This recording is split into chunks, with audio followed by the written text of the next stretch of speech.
नहमदुहु व नसल्ली अला रसूलिहिल करीम अम्मा बाद आऊज़ु बिल्लाहि मिनश शैतानिर रजीम बिस्मिल्लाहिर रहमानिर रहीम रब्बि इश्रह ली सदरी व यस्सिर ली अमरी वाहलुल उक़दतम मिन लिसानी यफ़क़हू क़ौली। अस्सलामु अलैकुम व रहमतुल्लाहि व बरकातुहू। कैसे हैं आप सब? इंशाअल्लाह खैर वाफ़ियत से होंगे। अल्लाह ताला आप सबको अपने ज़मान में रखे, आमीन सुम्मा आमीन। 13वां पारा है सूरत रात, आयत नंबर 15 to 16। लफ्ज़ी तर्जमा, वलिल्लाहि और अल्लाह ही को यसजुदु सजदा करते हैं मन फिस समावात ही जो कुछ आसमानों में, वल अर्ज़ और ज़मीन में है, तौअन खुशी से, व करहन और ज़बरदस्ती से, व ज़िलालुहुम और उनके साए भी, बिलगुदुव्वी सुबह, वल आसाल और शाम। कुल पूछें मन कौन, रब्बुस समावात ही परवरदिगार है आसमानों, वल अर्ज़ और ज़मीन का। कुल कह दें अल्लाहु अल्लाह।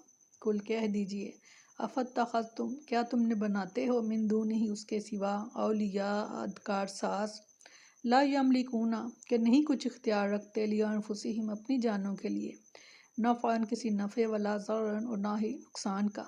कुल कह दीजिए हल क्या यस्तवी बराबर है, आमा अंधा, वल बसीर और देखने वाला, अम या हल क्या तस्तावी बराबर है, ज़ुलुमात अंधेरा, व नूर और उजाला, अम या जालू बनाए हैं उन्होंने, लिल्लाहि अल्लाह के लिए, शुरका शरीक, खलाकु उन्होंने पैदा किया है कुछ, का खल्क ही इसकी मखलूक़ात की तरह, फतशाबहा तो पस मुश्तबा हो गई, खल्कु पैदाइश इनकी, अलैहिम इन पर।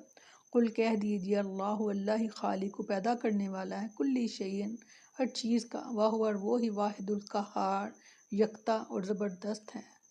फरमाया और आसमानों और ज़मीन में जो भी है अल्लाह ही को सजदा कर रहा है, खुशी और नाखुशी से, और उनके साए भी, पहले और पिछले पहर। आसमानों और ज़मीन में जितनी चीज़ें हैं सब अल्लाह के इरादा मशीयत और उसके हुक्म के ताबिया हैं। कोई भी इनके हुक्म से एक ज़र्रा बराबर सरताबी नहीं कर सकता।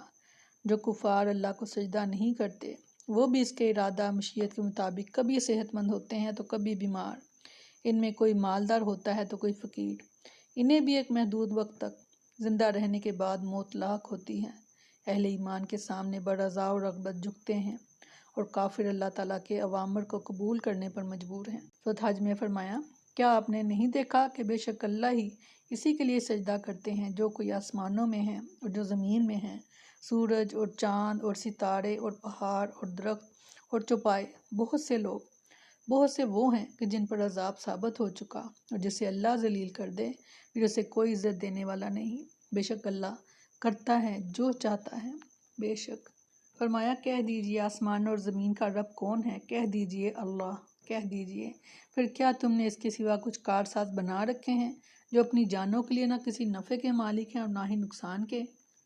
कह दीजिए क्या अंधा और देखने वाला बराबर होता है, या कि अंधेरे और रोशनी बराबर होते हैं, या उन्होंने अल्लाह के लिए कुछ शरीक बना लिए हैं जिन्होंने इसके पैदा करने की तरह पैदा किया है तो पैदाइश इन पर गुडमुड हो गई है। कह दीजिए अल्लाह हर चीज़ को पैदा करने वाला है, वही एक है, नहायत ज़बरदस्त। कुफार मक्का का यह अकीदा था कि आसमान और ज़मीन का पैदा करने वाला अल्लाह ताला है। इसी साबितशुदा हकीकत और उनके एतराफ़ को जहाँ बयान करने के बाद इनसे कहा गया है कि जब तुम जानते हो कि अल्लाह ही आसमानों और ज़मीन का खालिक और मालिक है तो फिर इसके अलावा दूसरों को अपना हाजत रवा और मुश्किल कुशा क्यों मानते हो, जो खुद अपनी जान को ना कोई नफ़ा पहुंचा सकते हैं और ना ही किसी को नुकसान का अजाला कर सकते हैं। वो तुम्हारे हाजत रवा और मुश्किल कुशा कैसे बन जाएंगे। इसके बाद अल्लाह ताला ने एक मिसाल के ज़रिए मोहित मुसलमान और काफिर के दरमियान फ़र्क वाज़िया किया कि काफिर अपने दीन के मामले में अंधे की तरह है और मोहित मुसलमान आँख वाले की माने। काफिर अपने कुफर की तारीकी में भटकता रहता है और ईमान वाला तौहीद की मशल लेकर मंजिल की तरफ बढ़ता रहता है। इसीलिए अल्लाह ताला ने आगे फरमाया कि कुफर की तारीकी और ईमान का नूर दोनों बराबर नहीं हो सकते।